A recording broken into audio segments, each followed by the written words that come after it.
Hello and welcome to the eCom Life podcast, brought to you by 5874 Commerce. My name is Rupert Cross, I'm the Chief Digital Officer here at 5874.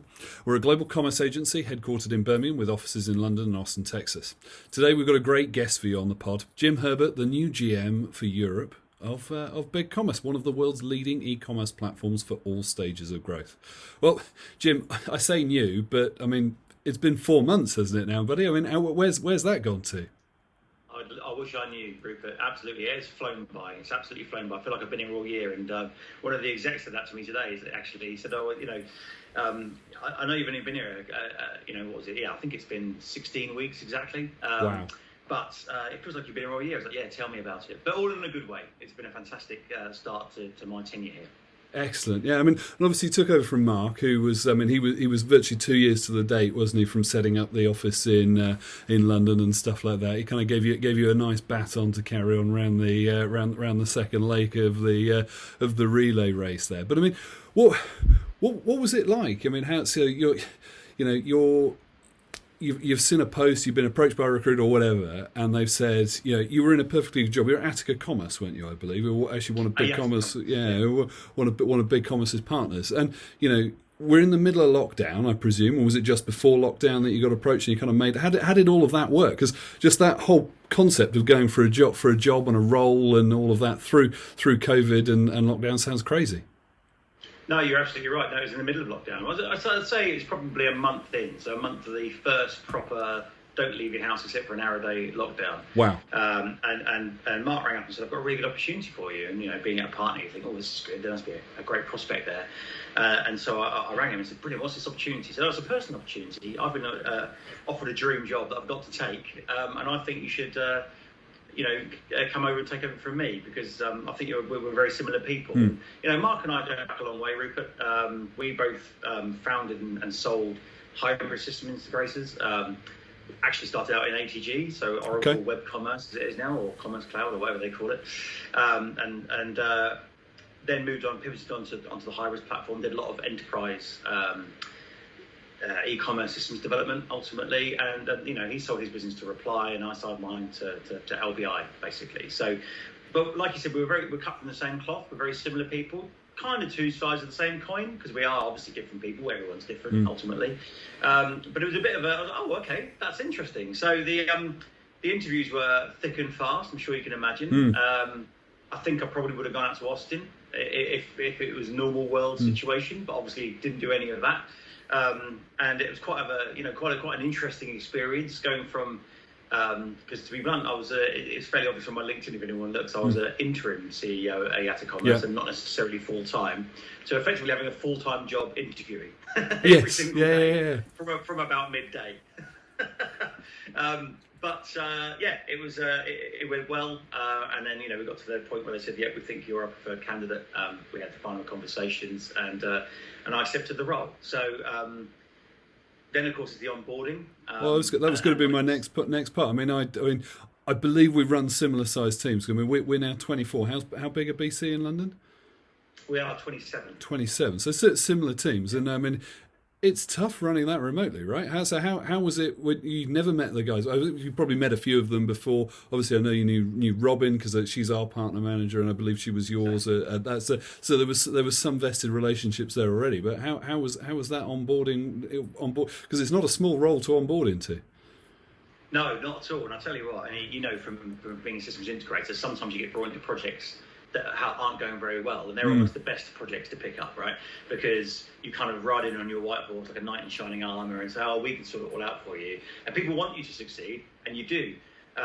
Mark and the team were doing such a great job. It was almost the other way around. I felt a bit like coming in after Pellegrini at Man City. You know what I mean? I'm not a Man City fan, by the way. I hasten to add. I'm not going to go into who I support. I was going to say, out of all the controversial statements today, Jim, I think that's probably it. So, yeah.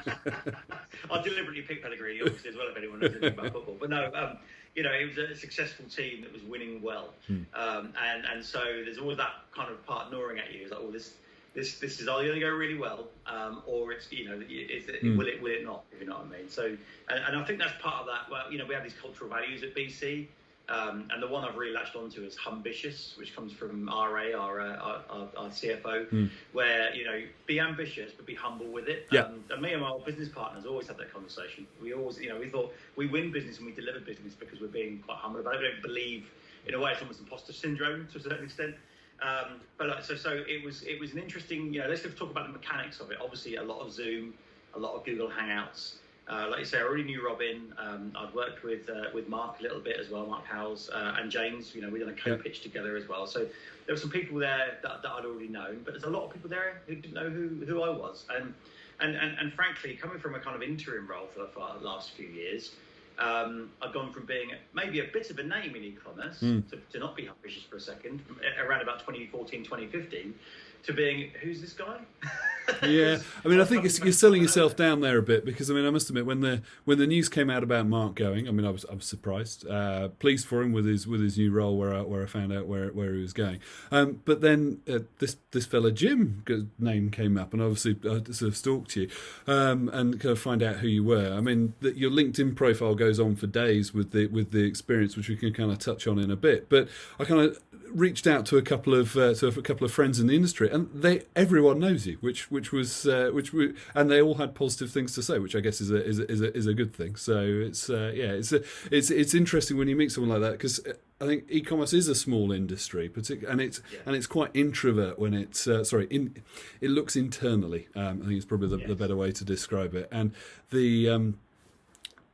Everyone knows everyone when they get going, isn't it? I think that's the bigger part of it. So, I mean, you're onboarding this team, and how did they obviously had a culture that was set up prior to you joining. Mark had started the COVID lockdown bit, and then you were finishing that part out, and people were just starting to go. How was that? Because I mean, I know we did all sorts of things. I mean, we did the quiz, the dreaded quiz, and all of those things. Thankfully, they've stopped now. But I mean, I know one thing we did was we sent cards out to all the team and stuff like that as people were going through. But how did you guys fare? Yeah, so Mark had put in almost an agile development methodology with the team anyway, right? So we had daily stand-ups in the morning, in the evening.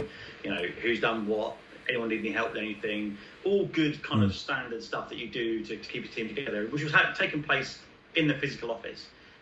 So they've been kind of recreated in the virtual space. So, I initially just joined those. Ultimately, obviously had a bit of a hello, and this is who I am.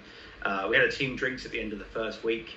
From my background, you probably noticed I quite like to talk. I like to listen as well. That's the most important thing that people need to do. But I could not help myself but to lean in. Yeah. So there's about say 4 weeks handover between myself and Mark. It became quite obvious quite early on, I think, and Mark will back me up on this, that actually it made sense for me to start taking control of some of the day-to-day stuff, working with the team, and listening to them and trying to work out, how to work with them and what we could do. Some things may be better, but in reality, it was going so well. It was more a question of what do you do and how do you do it? Let's keep on doing that. I'll do what you need me to do as your leader, like you had Mark doing. So interfacing with the exec, being a point of escalation with clients and prospects. And then we'll kind of visit it, a little bit later on if anything needs changing. Look, nothing's really changed from that perspective, I don't think.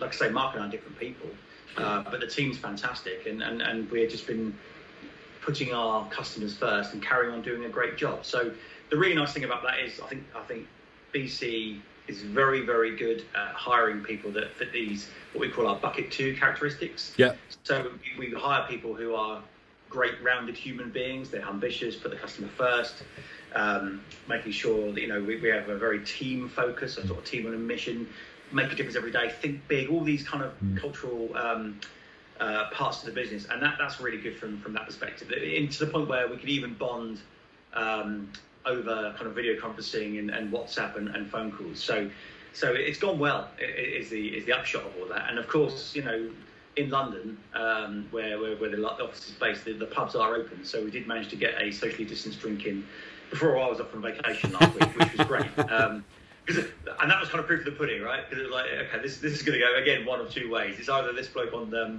a video conference screen's okay, or... Yeah.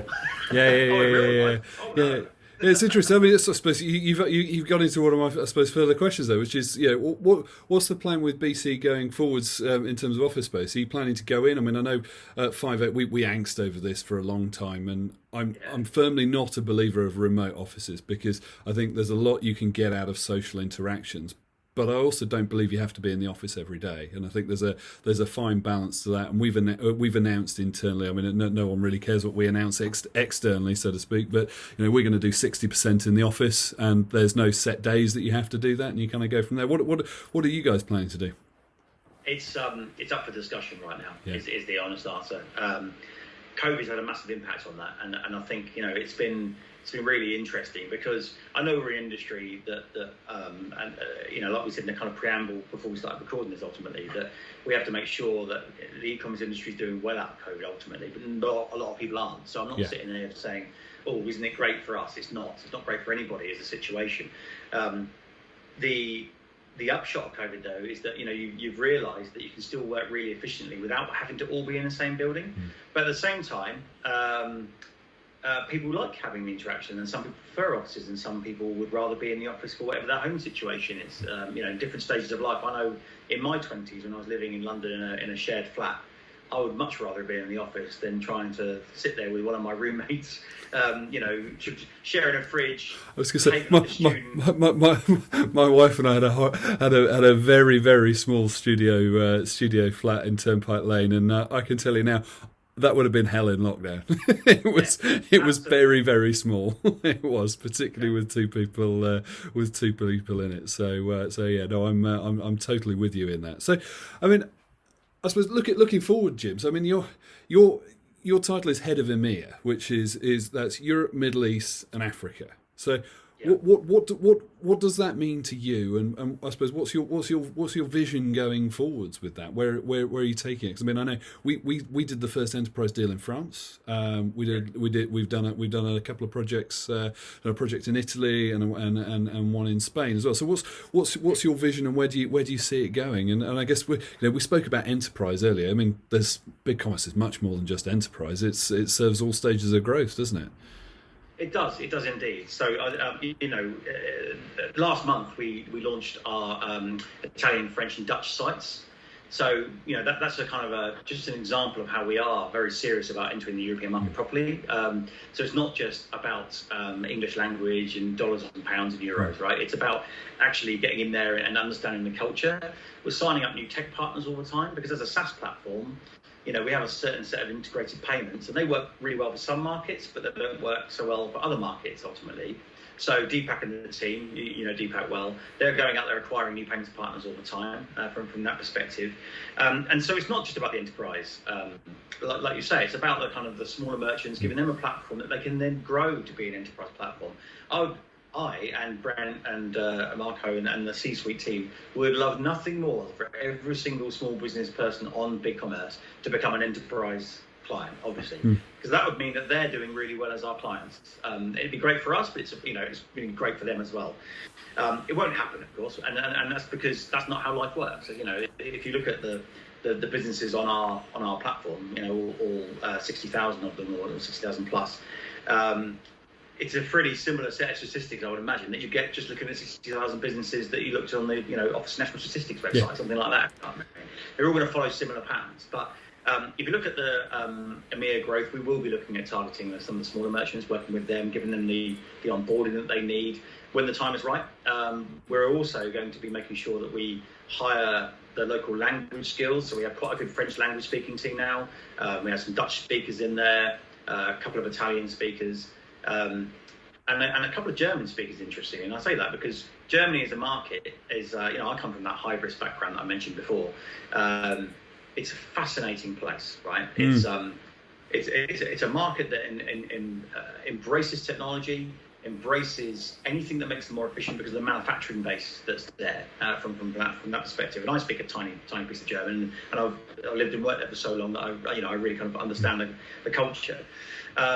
And that's not a market where we've got a German website. We don't have a German message interface yet or anything else, but we've started winning some enterprise deals over there as well because the headless capabilities, the SaaS capabilities, they're really starting to understand that BigCommerce is a platform, like I say, a platform for growth, that platform that with all those small merchants, we have the merchant interface to make it very easy to use, as well as this kind of flexible architecture that allows them to integrate it into something else if they need to. So, that's a very long-winded way of getting around to EMEA is very much mainland Europe is very much part of our plan.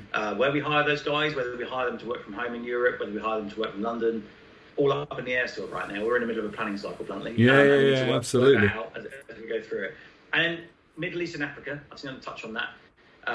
So the Middle East is going to be an interestingly key market, I think. I've got some, again, look at my LinkedIn, I've recently been working with a Dubai-based business for the last 2 years as an advisor.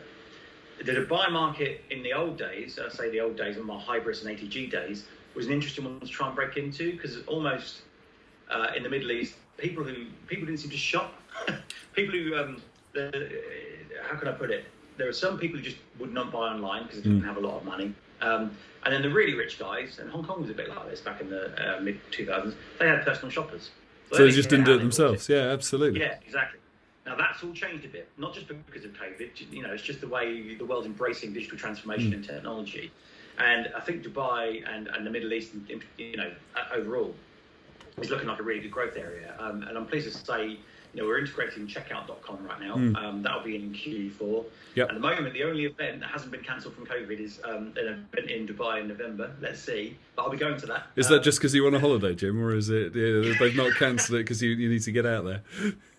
Dubai in October, you say? That sounds quite nice. Well, it's November now. But no, I think wouldn't it be great to go to an event and actually talk to people about this stuff face to face? So God forbid.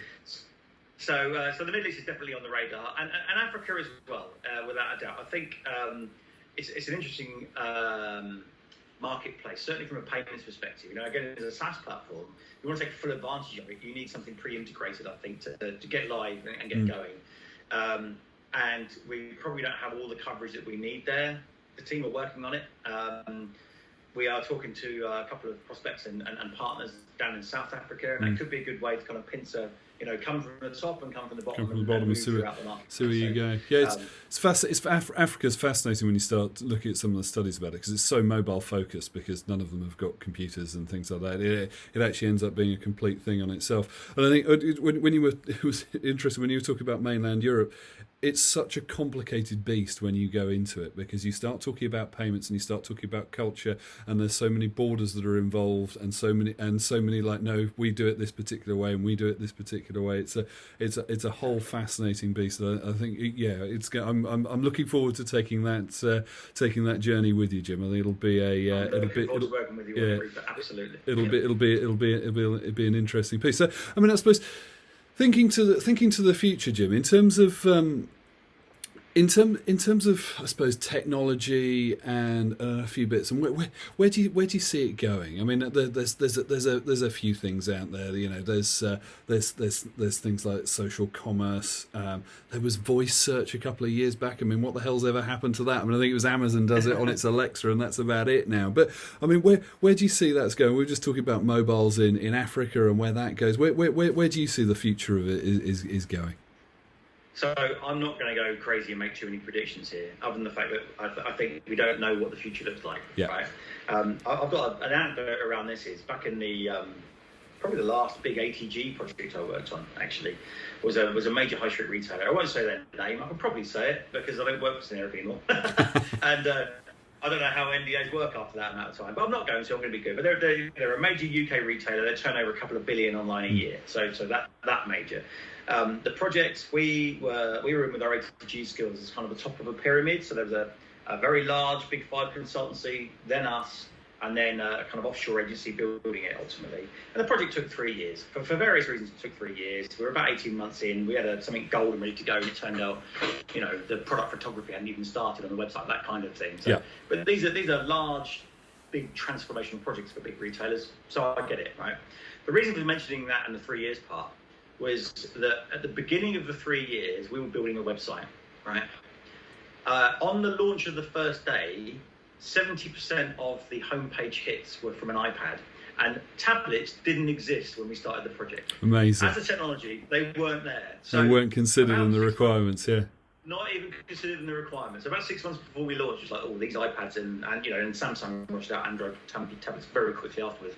So it's kind of like you know things are going to happen that you don't know are going to happen. Social, absolutely, definitely. Still, that's a Facebook are investing a lot of money in shoppable Facebook. Right, they announced that Facebook Shops earlier this year that we're one of the launch partners with. That's only going to increase along with Instagram, obviously. TikTok, without doubt. I was in the Raconteur article in the Times a couple of months back talking about exactly that. My kids are all over it. Please tell me we've got a video, Jim. Is there a video somewhere of you doing the dance? It was on our lockdown list that we would do a family TikTok, and I managed to get away with it, really, because that's not happened yet. But I'm sure now this comes out, I'll have no choice, right? Yeah. We'll get that in there for the Christmas video. But, like I say, I think the key thing is to build flexible, open platforms that have a number of different ways to talk to them, because, there are rumours about Apple glasses again. So Google Glasses died. That was another big thing before voice search, right? That's going to be the future of it. Apple are investing so much in AR. And I love a bit of AR. We did a partnership with an AR company yesterday on the tech side that I put on LinkedIn. But through a phone, you've got to want to do it. But if you can have the kind of if you can have a pervasive technology, you don't know to think about it, suddenly that becomes really interesting. And so it'll take an Apple or something like that to make people think, oh, that's cool. A bit like MP3 players, right? Yeah. They weren't cool. They were a nerd device until they brought out the iPod, and suddenly everybody wanted one. Well, they were. I say that as another shame nerd, by the way. Yeah, absolutely. They were definitely, because I had an MP3 player before the iPod, and then Apple made it, and then it was cool. And it was the same with smartphones and a few of the other things, wasn't it? It was interesting. It was exactly. So I think the key thing there is what do I think technology do? It will keep on moving. It will keep on changing. That's all we really know. I think social will continue. But I do think, actually, there hasn't been a major shift in anything, really, other than social selling and just e-commerce in general. It's all iterative, and it's all about having better, more efficient, better value ways of delivering the same things to a certain extent. But I think there's something else will come along. I can guarantee it. And as long as you're on the right platform that has those kind of open interfaces, easy ways to get data, and easy ways to integrate it, then you're okay. Basically. Yeah, absolutely. You don't want I to be suppose that's quite interesting. I mean, it kind of flips me to the neat thing, really. I mean, but both of us have both just recently taken holidays. I mean, I don't know what it was like for you coming back from holiday, Jim, but it felt like the end of one year and the start of another when I came back from mine. And kind of what I meant by that is we had that obviously clearly horrendous COVID period, and we're now, and we clearly are still in it, but it feels as though we're all being asked to start again. Businesses are reopening, offices are reopening. Obviously, things are opening and closing as things come up and down. But I mean, we've started to see a steady flow of inquiries and questions that are coming in that aren't the panic purchase anymore, but they're still looking to move quickly. And I mean, I think it's when Richard and I had our team catch up at the end of last week to the wider team, we were talking that we're in this for 2 to 3 years and where we're going to. And I personally think that we're definitely talking about commerce, not e-commerce, where the E's gone as such. Yeah. It's joined up. And I guess where's your view to that? What are you seeing with the merchants you're engaging with and stuff like that?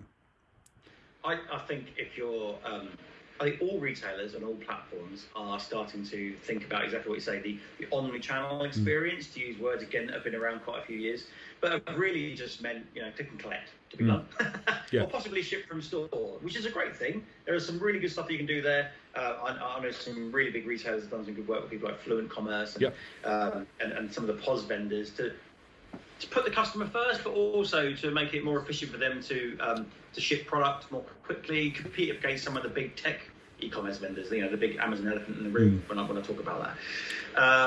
I think, though, if you're looking at the where we are right now, that is what we're seeing something very similar. So we're seeing kind of prospects waking up from a few months ago that stopped at the start of COVID. Who are now saying, okay, we're not going to go bust. Actually, we're going to do okay. Things is a totally different picture, but we've got a really good real estate that we can use in a better way. Ultimately, like you say, e-commerce is now just commerce. It's integrated into the way we do things. I mean, Limwork's got a lovely diagram that went out on LinkedIn showing the kind of 5-year acceleration of e-commerce. That's probably happened. It's amazing that, isn't it? That one. I did a podcast, not a podcast, a webinar with Jason in the States when they released that data, and that hockey stick at the end of it was remarkable. It is it's totally remarkable, right? And it's made some of the retailers who are like, I'm not interested in e-commerce. I think sit up and think, okay, I have to be interested in it, but I have to be interested in it in that omni-channel, complete commerce picture. So, and so some of those guys are really starting to think about that now and saying, okay, well, let's think about, maybe a new e-commerce platform, maybe not, but how do we deal with this kind of, like I say, it's going to be around for a few years now, COVID, unless there is a vaccine for it. And I like to consider myself a man of science. I've got a science degree, ultimately. And actually the cold lab is not very far away from me. They've got closed down. Sorry about that. Actually, the cold virus lab that was closed down in the early 2000s is in Salisbury, which is not a million miles away from where I'm sat right now. And there was a very good panorama where the head of that was saying, there are two kinds, there's rhinoviruses and coronaviruses. Rhinoviruses respond really well to vaccines. Coronaviruses, not so sure. We didn't do enough research, we got shut down, but it didn't look like we could imbue complete, what's the word I'm looking for, Rupert? I will do this bit again. But, yeah, absolutely. I'm trying to think of the word you immunity, right? Immunity, yes. Yeah. It's not.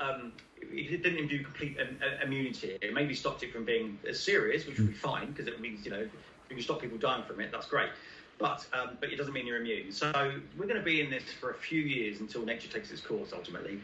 And that might mean local lockdowns. It might mean, restrictions, no restrictions. A kind of expansion and contraction of the economy over the years. And so having that agility, the ability to use all the tools in your toolbox. We talked before, and anybody watching this or talking to this who has seen me pitch or talk in the past will know that I hate the hammer anti-pattern. Yes. Which is, you've got a hammer, everything is like a nail, right? You need a toolbox of tools, platforms, partners who can work with you to respond really quickly. There was a really good thing I saw on LinkedIn at the start of lockdown about a couple of clients, not of my clients, a couple of my friends' clients, who responded really quickly and put some really interesting digital transformation in place. And one of them said to an old friend of mine who's a co-founder at AKQA, I went to sixth form with him, weirdly, it was amazing how quickly we could do. And Matt, my old friend, replied and went, yeah, but if you look at the studies, times of stress is when companies can really perform. And it's when, absolutely. Groups of humans can just come together. And do you know what? It was exactly the same out of the financial crash that happened. Yes. Because if we think back and we think BigCommerce launched just before that. There's another Canadian-based company that launched just before that. That then both companies then really exploded coming out the back of it. Total cost of ownership. It's a big play for both businesses. That's a huge thing. So I mean, Jim, I think that speed thing's really interesting, and I'll call him out because I think he deserves credit for it. But I was chatting to one of your team a couple of weeks ago, David Meakin, and we were spitballing about whether. If you truly go towards headless commerce and you really embrace, you use BigCommerce as a microservice, just as its eCom engine. Clearly, you don't have to. You could start on Stencil and you could then go to. But arguably, is it the end of the replatform? And actually, what you end up doing is you can adapt that front end for what you're looking for. Maybe layer on different channels and bits and pieces like that. I mean, is that too strong a statement? Is it too out there? No, I think he's spot on, to be honest. I think coming back to that hammer anti-pattern, actually, it's an interesting one there. You say, you got a big commerce shaped hammer. Oh, okay, that's the opposite of what you just said. But actually, we provide you with a toolbox of different tools out there. Ultimately, you have that ability, like you say, to start with Stencil, to put a really, really nice. We had a client go live over the weekend, by the way. Did it all themselves. Signed on Friday, live by Sunday. I know. Ray told me on Monday. Actually, it was crazy, absolutely crazy, brilliant. I was on holiday, got a phone call on the beach. We just sold something. Stand up on Monday. Any launches this week? We had a launch last night. Okay, and it's sophisticated. It looks good. They've done a very nice job on the homepage. It's a great experience. That's a Stencil store running on BigCommerce Enterprise. They then might look at it and say, okay, I want much better search and merch. And they might do that by using one of our plugin search and merch app store people, or they might go down the route of, okay, well, maybe I'll take a one of the other platforms out there that has it integrated as alongside content management and other ways of doing stuff for maybe more international expansion, putting the workflows in, enterprise content management, if you know what I mean. I've seen companies grow this fast, and I've worked with a couple in the past. Oh, look, I can still use BigCommerce. I can use that headless capability. I can then integrate that into this new piece of software that I've bought and go off and do it. But I think the key thing there again is to make sure that you use the right tools for the job at all times, if you know what I mean. So even sitting here with my BigCommerce hat on, I love it when people buy BigCommerce. We're not going to shove BigCommerce down people's throat and then say, yeah, it can do this, it can do this, it can do this. Sometimes it won't do what they want, and you know, maybe it's not really an e-commerce platform they want, or maybe they just want a cart in the cloud that they can crawl millions of times a second, but they don't want anything else. Well, maybe we're not the right solution for that ultimately. Yeah, that's such a strong point, that, isn't it? And I think it's something I know we're cut from the same cloth with this, but it's if you've got that modular architecture, you can then change stuff out if you need to, which is such a key point to where we're where you can go to full stop with it and bits and pieces like that. But I mean, look, Jim, we're up on about 40 minutes here, and I'm aware you've got another call coming up. So look. Thank you for your time. That was really great. I could have carried on chatting to you for a hell of a long time there, and I'm sure some of the guys that are listening have found that insightful. I'm really looking forward to seeing where you go with BC in Europe. I think BC's in great hands. I know I've heard lots of positive things about it, and I mean I think this is just the start. And I think there's a few things that are coming out of this with regards to that kind of New Year thing that I think a few people are starting about. I'm going to stay positive. I'm trying to stay positive as a mindset, and I know people are talking about second lockdowns and things like that. But I genuinely all believe that if we all pull together, we can all stay fit, we can stay healthy, we can look after each other, and we can without wanting to be all too Boris. What is it? Was it build it? Whatever it was, I can't remember what his phrase was, but we'll leave that one there. Probably the best said about that, the better. But anyway, look, guys, I'll tag up Jim's details in the depending on the platform you're at, so you can connect with him. You can connect with BigCommerce. Jim, thank you for your time, guys. If you're watching on Spotify or YouTube, if you can subscribe, that'd be great, and you'll get notifications coming up of future episodes. Stay fit, stay healthy, stay safe, and we'll see you next time.